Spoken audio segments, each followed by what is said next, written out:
Mimbar Agama Islam. Assalamualaikum warahmatullahi wabarakatuh. Alhamdulillahirabbil alamin wa bihi nasta'in wa ala umuri dunya waddin. Wa sallallahu ala sayidina Muhammadin alhamdulillahirabbil alamin. Pemirsa TVRI Bali, media pemersatu bangsa yang berbahagia dan dirahmati oleh Allah Subhanahu wa taala. Berjumpa kembali saat ini kita di acara program Mimbar Agama Islam. Merupakan salah satu program TVRI Bali, media pemersatu bangsa yang insya Allah akan memberikan tambahan pemahaman kebaikan kepada kita semuanya untuk kita amalkan sekaligus sebagai upaya terbaik menghadirkan ridha Allah Subhanahu wa taala di dalam kehidupan kita. Menarik sekali perjumpaan kita pada saat ini akan membahas satu topik di mana yang senantiasa kita temui dalam kehidupan kita, membangun kehidupan di tengah-tengah keberagaman. Topik kita pada saat ini adalah iman dan interaksi sosial. Nah, untuk membahas topik kita telah mengundang seorang narasumber yang insya Allah akan memberikan pemahaman terbaik kepada kita. Beliau adalah Gus Muhammad Taufik Maulana yang sering kita singkat dengan Gus Tama. Assalamualaikum warahmatullahi wabarakatuh. Waalaikumsalam warahmatullahi wabarakatuh. Gimana kabarnya Gus Tama? Alhamdulillah sehat. Menjadi satu kebahagiaan dan kehormatan bagi kita, Gus Tama bisa hadir saat ini di TVRI Bali yang sudah senantiasa kita sering undang, tapi jam terbangnya sangat begitu banyak. Baru kali ini Gus Tama bisa hadir di TVRI Bali, dan ini menjadi kebahagiaan dan kehormatan bagi kita semuanya. Baik Gus Tama, selain kami menyampaikan terima kasih atas hadirnya Gus Tama di studio TVRI Bali, kita juga memberikan doa terbaik, mudah-mudahan Gus Tama senantiasa diberikan keberkahan hidup oleh Allah Subhanahu wa taala, murah rezeki, untuk karir semakin meningkat, makin disayang istri tentunya. Amin. Harus keras itu ya Gus.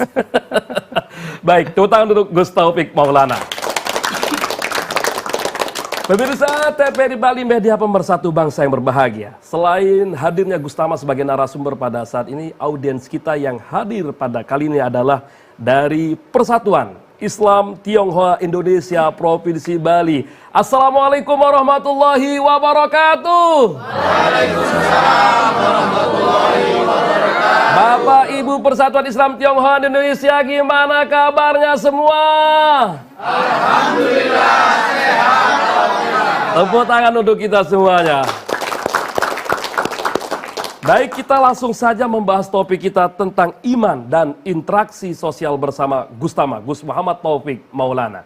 Gus, ketika berbicara adalah iman dan interaksi sosial, terkadang ini erat memiliki kaitan yang sangat begitu erat sekali. Kita mungkin sebagai orang yang telah diberikan berkeyakinan kepada Allah Subhanahu wa taala, maka memiliki satu tanggung jawab moral penting bagaimana kita membangun hubungan sosial yang sangat begitu baik. Tidak hanya cukup kita membangun hubungan kepada Allah saja ya Gus ya, tetapi bagaimana pentingnya juga membangun hubungan sosial. Nah, caranya seperti apa nih Gus? Silakan. Assalamualaikum warahmatullahi taala wabarakatuh. Waalaikumsalam warahmatullahi wabarakatuh.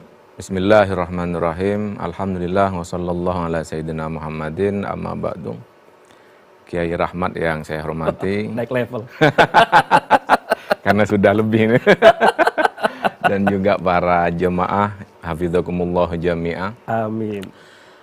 Kita sebagai seorang muslim, selain kita meyakini atau mengimani bahwa tidak ada Tuhan yang patut disembah kecuali Allah, kita juga wajib mengimani bahwa seluruh makhluk di dunia ini adalah ciptaan Allah, termasuk manusia. Begitu juga kita beriman kepada Nabi Muhammad sebagai Rasulullah. Kita juga harus mengimani bahwa Rasulullah atau Nabi Muhammad diutus untuk ila jami'il khalqih, yaitu untuk seluruh makhluk. Tidak hanya untuk umat muslim. Seluruh makhluk menjadi amanah bagi Rasulullah sebagai utusan Allah. Nah, bagaimana kita sebagai orang yang beriman untuk menunjukkan dan membuktikan bahwa kita beriman kepada Allah dan Rasulullah, kita harus bisa beradaptasi dalam berinteraksi kepada siapapun, terutama kepada sesama manusia. Kenapa? Karena iman itu dalam sabdanya Rasulullah adalah ma'rifatun bil qalbi wa qaulun bil lisan wa amalun bil arkan. Bahwa iman itu salah satu buktinya harus ditunjukkan dengan kelakuan kita, dengan perbuatan kita. Kepada siapa? Kepada mereka yang, terutama kepada mereka yang berbeda agama. Bahkan Rasulullah pernah menyampaikan termasuk iman itu ketika orang imatatul adza anit thoriqih, menyingkirkan duri dari jalan, itu termasuk iman, bahwa kita beriman kepada Allah. Rasulullah juga bersabda, ini sebagai bukti bahwa iman itu sangat berkaitan erat dengan hubungan interaksi sosial. Rasulullah bersabda, tidak beriman orang yang tidur lelap, sementara tetangga sekitarnya tidak bisa tidur karena kelaparan. Artinya juga dengan ketidaknyamanan sisi kondisinya seperti Iya, itu tidak beriman orang yang tidurnya lelap sementara tetangganya kelaparan. Rasulullah pernah menegur salah satu sahabat yang tidak mau berinteraksi kepada orang lain, kepada masyarakat. Dia sibuk beribadah, bahkan sampai lupa kepada istrinya. Rasulullah menegur. Kenyataan di tengah masyarakat, Gus, terkadang ini menjadi satu bahan untuk kita kaji. Ya. Kadang orang membangun interaksi sosial, dia memilih sesama agama saja. Nggak atau bisa. mungkin sama statusnya saja. Nggak bisa. Karena dalam Islam itu keyakinan kita bahwa Allah itu menciptakan seluruh makhluk, tidak hanya umat muslim. Ya. Mereka yang berbeda agama, dalam keyakinan kita, mereka juga termasuk ciptaan Allah. Jangan hanya sibuk misalnya berinteraksi sesama muslim, atau berinteraksi dalam satu ormas misalnya. Atau seorang ustadz sibuk dakwah gitu kan, sampai lupa kepada istrinya, itu tidak beriman ustadznya itu. Ya kayak Ustadz Rahmat ini, Kiai Rahmat ini kan, nggak pulang-pulang kayaknya ini. Baik, luar biasa. Terima kasih. Tepuk tangan untuk narasumber kita, Gus Muhammad Taufik Maulana. Pemirsa TVRI Bali, media pemersatu bangsa. Sebagaimana kami sampaikan tadi bahwasanya audiens kita dari Persatuan Islam Tionghoa Indonesia Provinsi Bali, pada saat ini kita berikan kesempatan untuk bertanya. Silakan. Assalamualaikum warahmatullahi wabarakatuh. Waalaikumsalam warahmatullahi wabarakatuh. Perkenalkan, nama saya Tresno Wikondo Rarjo. Nah, saya mau menanya Ustadz, bagaimana untuk menjaga dan untuk supaya keimanan kita tambah kuat. Itu aja Ustadz. Terima kasih. Wassalamualaikum warahmatullahi wabarakatuh. Waalaikumsalam warahmatullahi wabarakatuh. Ya, memang terkadang iman naik turun, Gus. Ya. Yazidua yang kus kan. Iman itu kadang bertambah, kadang berkurang, ya kan. Tergantung di mana kondisinya gitu. Nah, bagaimana caranya kita bisa menjaga dan menguatkan keimanan kita?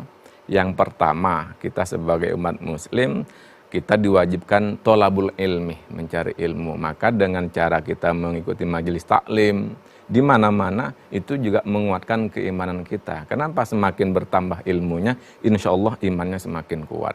Kemudian yang kedua, jangan terus-terusan mengeluh. Ya kan? Misalnya, saya kerja udah pontang-panting nggak dapat rezeki. Gimana Tuhan ini katanya maha pemberi rezeki. Kalau terus-terusan mengeluh, itu imannya bisa berkurang, ya. Atau istri saya ngomel-ngomel terus ini, terus-terusan mengeluh, itu bisa berkurang keimanannya. Kemudian yang terakhir, yang ketiga, Rasulullah bersabda, jaddidu imanakum biqaulih la ilaha illallah. Perbaharuilah keimananmu dengan mengucapkan, dengan zikir la ilaha illallah. Perbanyak baca tahlil. Mau baca tahlil sendirian, mau baca tahlil berjemaah, terserah. Kenapa orang meninggal itu diiringi dengan la ilaha illallah? Bahkan setelah dimakamkan tetap dikirimkan zikir la ilaha illallah, itu untuk menguatkan keimanan dengan mengirimkan tahlil kepada mayit yang sudah meninggal. Begitu. Baik, terima kasih Gus Tama. Tepuk tangan untuk narasumber kita, Gus Muhammad Taufik Maulana. Pemirsa TVRI Bali, media pemersatu bangsa, ketika kita telah dianugerahi keimanan kepada Allah Subhanahu wa Ta'ala, maka harus kita jaga, tentu dengan menjaga kualitasnya, membangun hubungan yang baik kepada manusia, sekaligus membangun hubungan yang baik juga kepada Allah Subhanahu wa Ta'ala. Menarik sekali perjumpaan kita, dan tentu akan kita lanjutkan setelah pariwara berikut ini. Kembali kita berjumpa bersama Gus Muhammad Taufik Maulana dan Persatuan Islam Tionghoa Indonesia Provinsi Bali. Tepuk tangan untuk kita semuanya. Baik pemirsa, TPR Bali, media pemersatu bangsa, kembali kita akan melanjutkan pembahasan kita tentang iman dan interaksi sosial. Gustama, Ya. tadi saya menarik sekali di statement awal, Gustama menyampaikan bahwasanya Nabi Muhammad itu diutus ke muka bumi ini Ila jami'il khalqi. ila jami'il khalqi, Ya. kepada seluruh makhluk siapapun Ya. itu. Dalam artian tidak membedakan apa agama, suku Ya, dan budayanya. Nah, itu bagian dari bentuk keimanan ketika kita meneruskan dari perjuangan tujuan Rasulullah dilahirkan di muka bumi ini. Iya. Nah, kembali lagi Gustama, ini menjadi poin-poin penting bagi kita. Apakah sikap Nabi Muhammad Ya. sekaligus bila mana kita meneruskan dari ajaran warisan tersebut, Ya. itu menjadi satu kebaikan yang tidak akan pernah ada nilai akhir dimensi waktunya Ya. kepada seluruh umat Islam maupun di luar Islam. Silakan. Ya, Rasulullah sendiri sudah memberi contoh bagaimana beliau beriman kepada Allah. Beliau juga berinteraksi kepada mereka yang berbeda agama. Bahkan Rasulullah hidup bersama pamannya yang berbeda keyakinan, Berbeda yang namanya Abu Thalib. Mm-mm. Abu Thalib sangat sayang kepada Rasulullah. Rasulullah juga sayang kepada Abu Thalib. Itu sebagai bukti bahwa keimanan Rasulullah itu tidak membatasi untuk berinteraksi kepada mereka yang berbeda keyakinan. Berbeda keyakinan. Nah, Gustama, saya mungkin adakah mungkin contoh? Kalau mungkin tadi Abu Thalib itu diterangkan paman Nabi, bahkan kakek Nabi yang tidak berkeyakinan masih, dan belum Islam juga belum turun pada Iya, saat itu. betul. Artinya ini menjadi satu contoh bagi kita. Adakah Rasulullah di luar keluarga tersebut membangun hubungan baik kepada mereka yang di luar keyakinan dengan agama yang dianut oleh Rasulullah? Ini contoh untuk kita yang di Bali harus kita lakukan kalau ada. Biasanya kan orang sunnah Nabi, sunnah Nabi, sunnah Nabi begitu. Kalau Nabi tidak mengajarkan, itu tidak bagus seperti itu. Apakah Rasulullah pernah mengajarkan? Silakan Gustama. Justru kita bergaul atau berinteraksi dengan orang yang berbeda keyakinan itu termasuk sunnah Nabi. Nah, apakah Rasulullah pernah mengajarkan itu? Rasulullah menjenguk Yahudi yang setiap hari meludahi, melempar. Itu kan termasuk bagian dari interaksi menjaga hubungan dengan tetangganya. Bahkan Rasulullah pernah bersabda, wallahi la yu'minu sampai 3 kali. Tidak, demi Allah tidak beriman orang yang hidup tetangganya terganggu dengan keberadaan dia. Artinya seperti apa dengan konsep Misalnya, kita beragama Islam di tengah-tengah mayoritas yang beragama Hindu? Misalnya dia seorang Muslim, tetangganya banyak di sekitarnya. Kehadiran dia itu tidak membuat aman kepada tetangganya, itu tidak beriman. Ya, mungkin dengan cara dia suka mencaci maki, mungkin dengan cara dia mengganggu atau mengusik saudaranya atau tetangganya, meskipun berbeda agama. Gitu. Jadi Rasulullah itu sudah memberi contoh, bahkan membuat undang-undang yang disebut dengan Piagam Madinah. Dari kesimpulan undang-undang itu seperti apa? Bahwa salah satu undang-undangnya Rasulullah dalam undang-undangannya itu seorang Muslim yang mengganggu kafir dzimmi ketika itu, maka dia termasuk musuhku. Kafir dzimmi itu seperti apa? Kafir dzimmi itu seorang non-Muslim yang sudah melakukan perjanjian damai. Tidak mau mengganggu, tidak mau menyerang, itu namanya kafir dzimmi. Kondisi sosial kita dengan masyarakat, hubungan yang baik dengan mereka yang di luar agama Islam, maka kita tidak boleh menyakiti. Tidak boleh menyakiti. Kalau menyakiti non-Muslim yang tidak menyakiti kita, itu musuhnya Rasulullah SAW. Secara tidak langsung seperti itu, Gus. Bukan secara tidak langsung, pasti itu. Pasti ya. Iya, tapi terkadang orang mungkin, mohon maaf, ini berpikir sempit, Gustama. Terkadang dia berpikir, kenapa, mohon maaf, dalam konteks Islam saja seperti itu. Bagaimana dengan agama lain juga kita harus dilakukan hal-hal yang sama juga untuk melakukan kebaikan tentunya, Gus. Iya, kita dalam ayat, misalnya dalam ayat Al-Quran disebutkan kita tidak boleh mencaci maki sesembahan orang lain. Kenapa? Karena bisa saja dia mencaci balik agama kita dengan cara yang lebih kasar. Dengan cara yang lebih kasar. Makanya kalau kita mencaci maki agama orang lain, secara tidak langsung kita mencaci maki agama kita sendiri. Membuka peluang mereka untuk mencaci kita sendiri. Terima kasih Gus Tama. Tepuk tangan untuk Gus Muhammad Taufik Maulana. Baik pemirsa TVRI Bali, media pemersatu bangsa. Kembali kami memberikan kesempatan kepada audiens kita dari perwakilan Persatuan Islam Tionghoa Indonesia Provinsi Bali untuk bertanya. Silakan. Assalamualaikum warahmatullahi wabarakatuh. Waalaikumsalam warahmatullahi wabarakatuh. Perkenalkan, nama saya Nadita. Ya. Saya ingin bertanya Pak Ustadz, Oke. apa aja sih batasan-batasan dalam berinteraksi dengan saudara kita yang berbeda keimanannya dengan kita? Ya. Mohon penjelasannya Pak Ustadz. Terima kasih. Wassalamualaikum warahmatullahi wabarakatuh. Waalaikumsalam warahmatullahi taala wabarakatuh. Terima kasih. Ya. Silakan Gustama dijawab. Batasan ya, berinteraksi dengan mereka yang berbeda keyakinan, yang pasti ada batasannya ya. Contoh gampangnya itu kalau di Kampung Islam Kepawon ini yang sering saya contohkan. Di malam takbiran, ya, saudara kita yang Hindu ikut takbir keliling. Itu boleh. Ya, yang tidak boleh itu di pagi harinya ikut sholat Id. Yang nggak boleh seperti itu. Yang nggak boleh seperti itu. Ya, sama dengan kita misalnya bekerja satu kantor dengan mereka yang berbeda agama, berteman, makan bersama misalnya, nggak apa-apa. Yang tidak boleh itu sembahyang bersama. Mengucapkan semisal selamat hari Natal, selamat hari Raya Galungan, silakan. Yang tidak boleh itu ikut merayakan di pura hari Raya Galungan. Sebentar Gus. Ya. Itu ada dalilnya? Hah? Ada dalilnya? Ada dalilnya. Gitu. Ini biar jelas gitu. Jadi kita harus tajam dan terpercaya gitu. Jadi ketika Gustama mengatakan mengucapkan selamat hari raya kepada mereka yang di luar agama Islam, Iya. apakah boleh? Dan Gustama menjawab boleh. Dan Boleh. saya minta dalilnya sekarang. Dalilnya Rasulullah pernah, ini secara langsung ini, Rasulullah sangat menghargai mereka yang melaksanakan sholat. Ini, dulu tetap dikatakan sholat, ibadah. Orang Nasrani masuk ke masjidnya Rasulullah, mempersilahkan sholat. Mempersilahkan sholat. Kita kan cuma Mempersilahkan sholat. selamat hari raya. Ini sudah Rasulullah mempersilahkan mempersilahkan. Itu dalilnya lebih kuat itu. Jelas ya. Sangat jelas itu. Jadi Tapi Rasulullah tidak ikut sembahyang kan, menurut keyakinan mereka. Jadi kita mengucapkan hari raya Natal, selamat hari Galungan itu boleh. Sebatas sebagai toleransi kita. Terkadang di sini menjadi satu pemahaman yang sesuai dengan tema kita, Iya. Gus. Sehingga orang berbicara tentang iman, dia berinteraksi sosialnya terbatas sekali. Dan nanti Iya. saya minta juga Gustama memberikan penjelasan lebih dalam. Luar biasa. Terima kasih. Tepuk tangan untuk narasumber kita, Gus Muhammad Taufik Maulana. Baik pemirsa TVRI Bali, media pemersatu bangsa, berbicara tentang membangun keimanan, Rasulullah telah mengajarkan kepada kita bahwa membangun keimanan tersebut tidak hanya pada sisi satu keyakinan agama saja. Bangunlah dengan menebar interaksi sosial tanpa batas dalam relung dimensi waktu yang tak akan pernah ada batasnya. Menarik sekali perjumpaan kita, akan kita lanjutkan setelah pariwara berikut ini. Mimbar Agama Islam. Kembali kita berjumpa bersama Gus Muhammad Taufik Maulana dan Persatuan Islam Tionghoa Indonesia Provinsi Bali. Tepuk tangan dong untuk kita semuanya.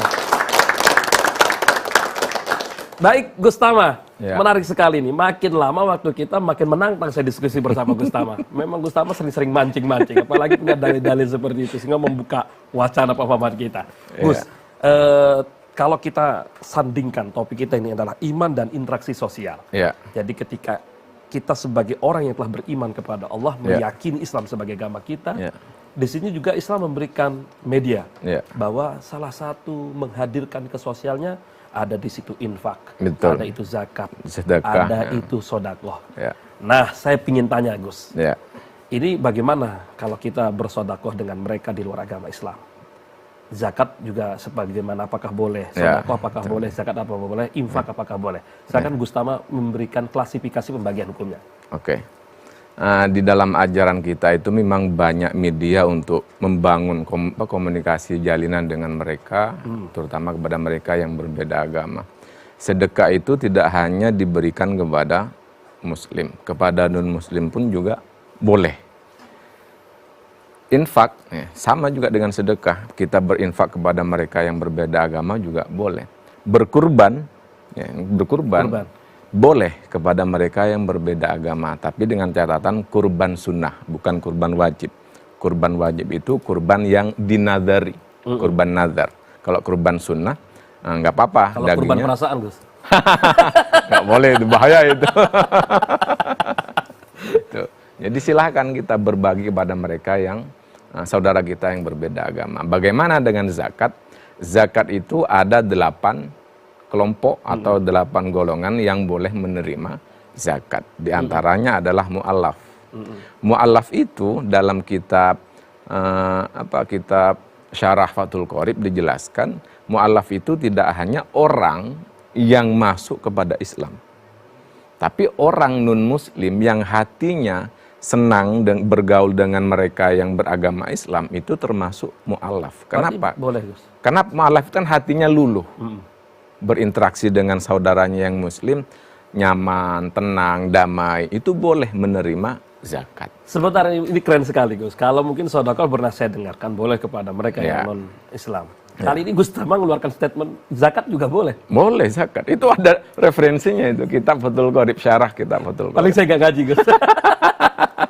Nah, ada juga mu'alaf yang hatinya memang harus diluluhkan.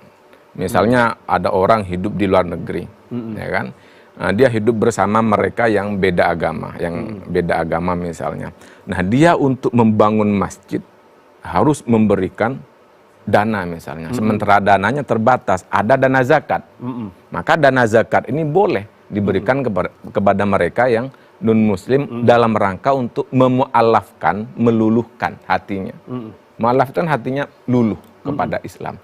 Luluh kepada Islam itu tidak harus masuk Islam, tapi berdamai, berinteraksi dengan baik itu termasuk mu'alaf. Baik, luar biasa. Kesimpulan perjumpaan kita seperti apa, Gus? Kesimpulannya bahwa keimanan kita itu diukur atau dinilai seberapa baik kita berinteraksi, bergaul dengan mereka yang berbeda keyakinan.